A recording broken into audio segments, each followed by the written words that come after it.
আজকে এইখানে আসলাম কাজ করতে, আমি আর আমার সাথে আছে মহাশয়। যদিও আজকে তেমন কোনো মালামাল নিয়ে আসিনি, এই লম্বা একটা পর্দা নিয়ে আসছি কাস্টমারের বাসায়, জাস্ট এটা ফিটিং করা, আর কিছুই না। এটা অবশ্য লাগানো শেষ হয়ে গেছে, আর কাস্টমার বলছে তার বাসায় আর একটা পর্দা আছে, ওইটা লাগাই দেওয়ার জন্য। তো তাকে বললাম ঠিক আছে, আমরা এটা শেষে তারপর লাগিয়ে দিব। তো মামু, কাজ তো শেষ হয়ে গেল, কেমন হলো কাজ? সুন্দর।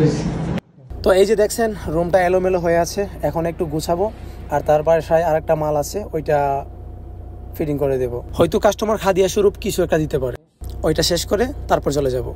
এই যে মহাসিন কাজ করছে, সে এগুলার কাজ করেই থাকে, পর্দা ফিটিং করে। আর একটু কাজ বাকি আছে, শেষ হইলেই আমরা বিদায় নিব। আর অপেক্ষায় আছি কাস্টমার আমাদেরকে হাদিয়া স্বরূপ কি মূল্যবান জিনিস দেয়। যাই হোক, আমাদেরকে কিছু টাকা দিয়েছে ডিনার করার জন্য, তো আমরা যাব ডিনার করতে। এখন আমরা একটা মাতামে আসলাম, পেটে কিঞ্চিত খিদা লাগছে, আর আমরা এখানে খাওয়া দাওয়া করবো। মহাসিন নিচে খাবারের অর্ডার দিচ্ছে, আর আমি ভিতরে এসে বসলাম, খাবার আসবো তারপর খাবো। তবে জানি না কি অর্ডার দিয়েছে। মামু, এখানকার পরিবেশটা কেমন লাগছে? অনেক ভালো লাগতেছে, পেটে খিদা লাগছে অনেক।